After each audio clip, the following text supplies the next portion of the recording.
tell you all. I've wanted to tell you for a while, but I just wasn't sure how you were going to react. I just hope this doesn't change things between us, but I just think it's important that you know. So here it goes. I'm a fraternity brother. Yes, really. No, it's not just a phase. It's just one part of who I am, and it doesn't define my identity. I bet a lot of you probably thought I was going in a different direction. Maybe you thought I was going to tell you that I'm gay. Well, yeah, that's true too. But not long ago, I would never have believed that it was possible to be both of those things, yet here I am declaring that I'm both of those things to you right now. Growing up, I had heard stories that associated Greek life with things like rape culture, hazing, sexual assault, not to mention the stories of gay people being bullied, harassed, or driven to suicide. I had these same expectations for Hopkins Greek life, so I planned on staying as far away as possible. After all, why would I want to join a community where I'd have to pretend to be straight just to fit in? And what would I gain from it? The friendship of people who were intolerant of my identity? It didn't even seem worth giving it a chance. But as I went through my first semester, I met some people that made me really question the assumptions I had made about Greek life. What I was expecting was a bunch of stereotypical, arrogant, hyper-masculine frat guys. But in reality, I met a bunch of fantastic guys. Whether this was spending time eating disgusting amounts of chicken nuggets together, or wasting hours watching trains going through the mountains on YouTube, or even things like staying up late and talking about our dreams and our passions, I realized that the similarities we shared defined our relationships so much more than one hidden difference. And I saw and felt the brotherhood that was between these guys, and I realized that that's something that I wanted.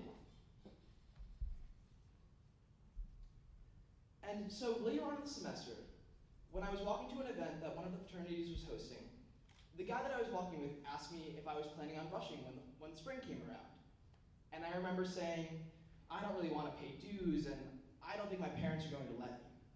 Now don't get me wrong, those were all really valid excuses and concerns that a lot of people had, including myself. But for me, it wasn't as simple as I was letting on. Because I didn't know that much about many of these organizations, so I didn't know if they were accepting of gay people. What made this more challenging is that I didn't know any gay brothers or sisters in any organization. And I had witnessed a lot of problematic behavior throughout my first semester. It was really common to hear people say things like, ugh, that's so gay, or call each other gay to make fun of each other. And I heard the word faggot a lot. And I remember one time, I was talking with some guys who were planning on rushing, and one of them said, I would never want a gay dude in my pledge class. You couldn't connect. And I just sat there, speechless, because no one opposed it. And when I hear stuff like this, I don't instantly think that the person that said it's homophobic. But just hearing it over and over made me realize that a lot of people just aren't aware and they don't understand why you shouldn't say this kind of language. It's because this carries so much intolerance and hatred.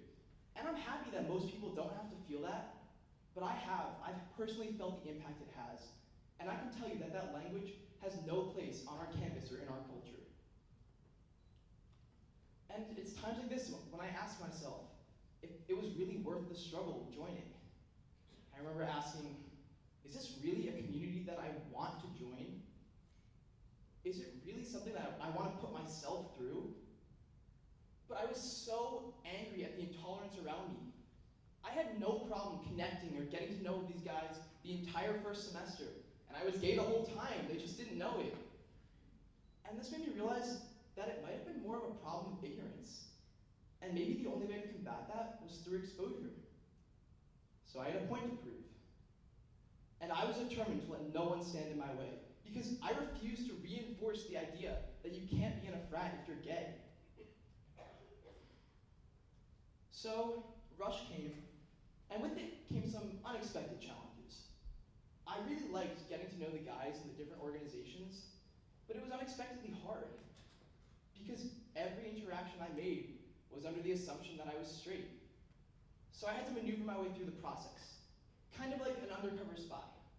I was on foreign soil in an unknown culture, unsure of who was safe to trust and in constant fear of my cover being blown. Sometimes this meant dodging questions like which girls I found attractive or who I was interested in, and I would just make something up and hope I played the part well. Other times, I didn't know what to answer, so I would just fake it and hope I covered it up, because what was I supposed to answer when someone asked me what my type was?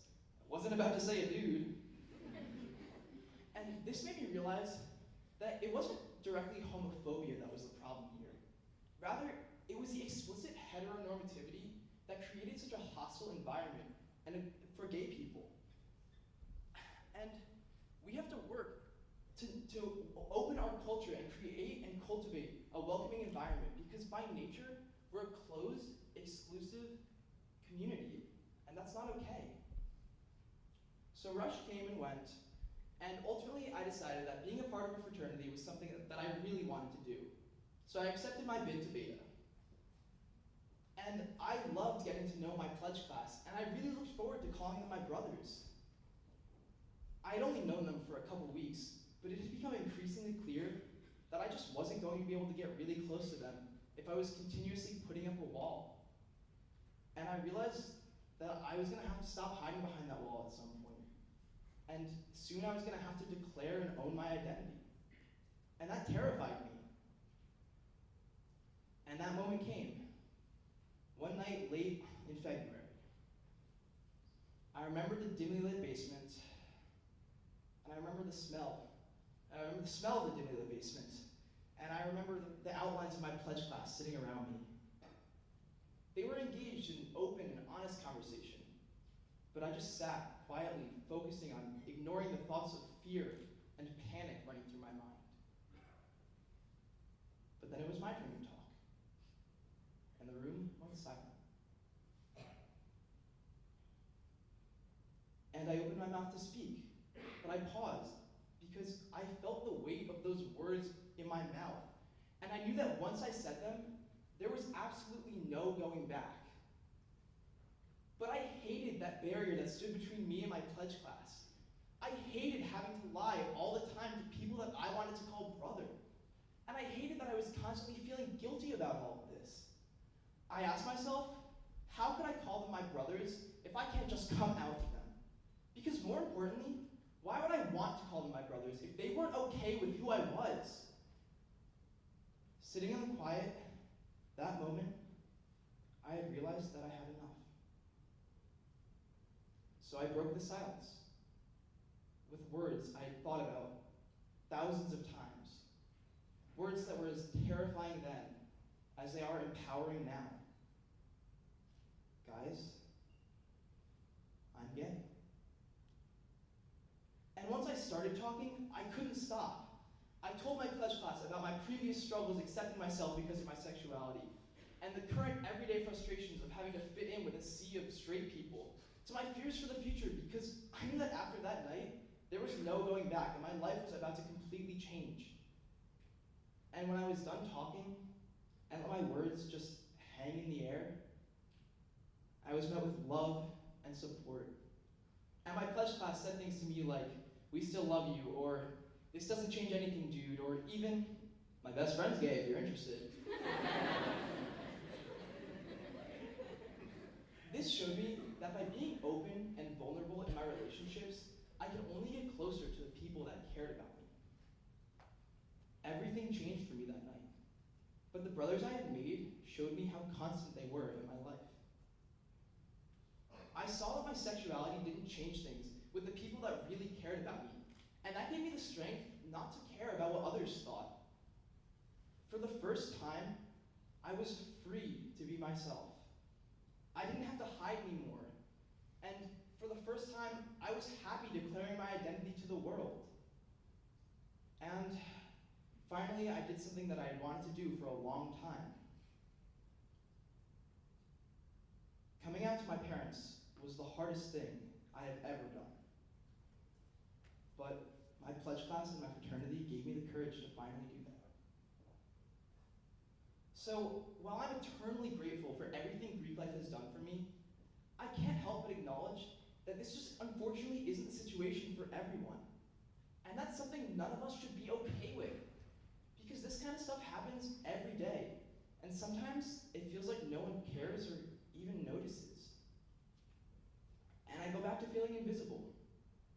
But when I see things like words written on people's clothing after social events saying things like, "Find me on Grindr," or other things that are too obscene to say up here or frankly anywhere, I feel like my identity is being used to humiliate others. And I can't help but feel targeted and singled out, especially because no one speaks up.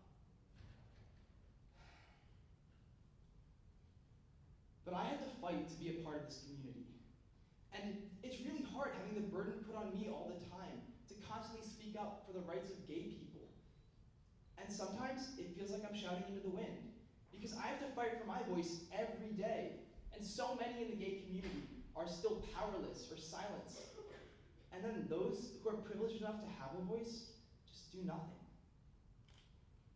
But I've seen the great things that can happen when we open our community up. Joining a fraternity changed my life, because it taught me how to accept myself and showed me that I could celebrate my differences instead of hiding them. But I can't help but wonder if the outcome would have been the same if I was out during or before Rush. And that uncertainty really scares me, because it was hard to get into this community. I had to fight for it. But it doesn't have to be like that. I'm trying to change that every day, whether that's by being up here or by leading Johns Hopkins Gays in Greek Life. JHU giggle. Because I want to spread the message that you can be in a Greek life, you can be in a fraternity if you're gay. Because I think that's something that, as a freshman, I would have really benefited from hearing. I'm doing my part, but this only works if we all work together for people of all identities, in all settings. Even when we do everything we can to remove the homophobic language and action from our behavior, we have to do more to fight the heteronormativity, whether this is in regards to planning events, or meeting recruits, or training new members, or anything else. Because I don't want anyone else to ever feel like they have to hide their identity, or be something they're not, just to fit in. But the current culture supports that. Because the system is designed against gay people and all minorities. So we can either sit still and do nothing and support the system, or we can actively choose to fight it. But there's no room for complacency here. So hold yourselves and hold others accountable. Just being not homophobic is not enough. As individuals and as a community, we have to be anti-homophobic. We have to create spaces that welcome those of different backgrounds and of differences. Because it's about more than that. We have to do more. As a culture, we have to open Greek life up. I've seen the great things that happen when we apply these lessons of diversity and inclusion into our real lives. But it's about more than Greek life. It's about more than just being gay. It's really easy to look at these things and say, oh, the system is flawed, or it's bigger than us. But I promise you, it is not bigger than us. It is us. So make the change today, within the Greek community, within your own communities, but most importantly, make the change within yourself.